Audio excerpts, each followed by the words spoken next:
બટેકામાંથી નવો નાસ્તો એકદમ ટેસ્ટી અને ક્રિસ્પી। તો આજે આપણે બટેકામાંથી એકદમ ટેસ્ટી સ્નેક્સ બનાવીશું। એના માટે આપણે બટેકા લીધેલા છે બાફેલા 2 થી 3 નંગ જેટલા। એને આપણે હાથેથી આવી રીતના દબાવી દઈશું અને થોડો ભૂકો કરી દઈશું।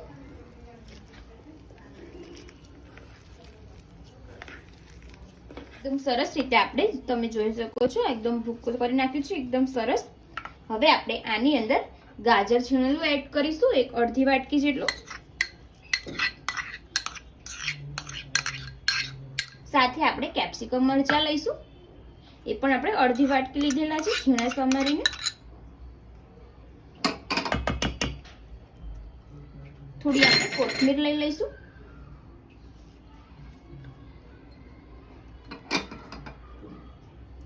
जो तमे आदू लसण खाता होय तो तमे ए पण एड करी शको छो। हूँ अहींया आदू लसणनी पेस्ट लઉં છું।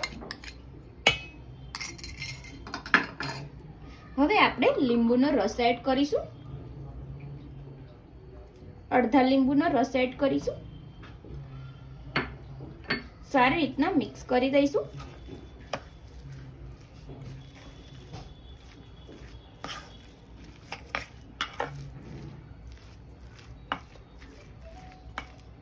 एकदम सारी रीतना मिक्स कर्या पछी आपणे स्वाद अनुसार मीठું एड करवानुं छे।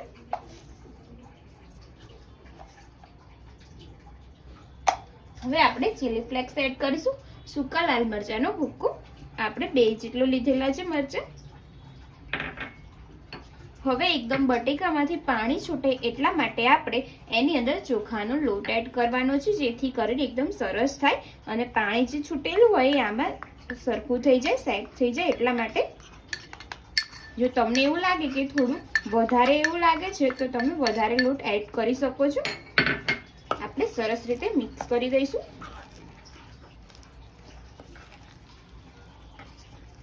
એકદમ સરસ રીતે મિક્સ કર્યા પછી આપણે થોડું આવી રીતના બટેકાનો માવો લઈશું હાથમાં અને આવી રીતના આપણે કરીશું। થોડું આપણે આવી રીતના દબાવવાનું છે।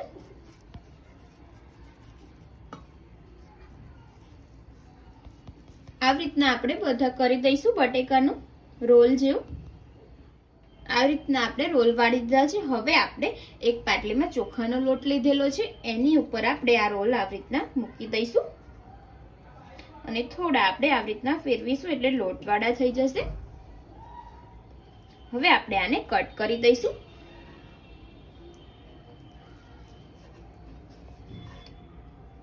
कट करीशुं એટલે આવી રીતના થોડો મસાલો બહાર આવી જશે।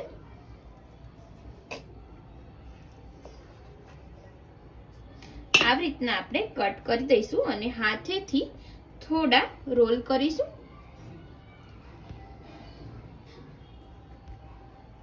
અને ફરીથી આપણે લોટ આપણે આવી રીતના લગાવી દઈશું। આવી રીતના આપણે બધા કરી દઈશું બટેકાને।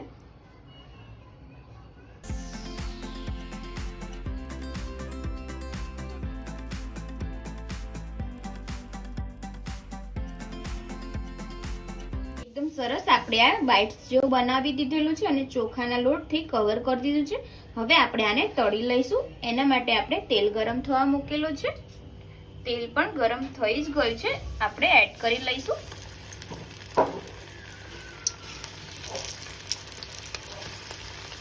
અને ધીમા ગેસ ઉપર આપણે એને ગોલ્ડન બ્રાઉન થવા દઈશું।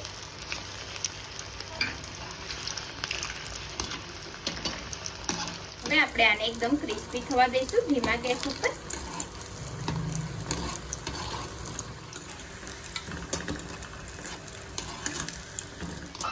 एकदम સરસ ગોલ્ડન બ્રાઉન કલર આવી ગયો છે તમે જોઈ શકો છો। હવે આપણે આને એક પ્લેટમાં કાઢી લઈશું।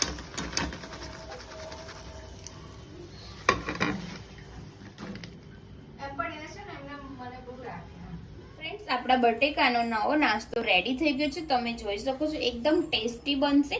તમે ઘરે જરૂરથી ટ્રાય કરજો। જો તમને મારી આજની રેસીપી પસંદ આવી હોય તો વિડીયોને લાઈક કરજો, શેર કરજો, કમેન્ટ કરજો અને ચેનલને સબસ્ક્રાઇબ કરવાનું ના ભૂલતા। તો ચાલો હવે મળીએ આપણે એક આવા જ નવા વિડીયો સાથે। જય માતાજી, જય શ્રી કૃષ્ણ।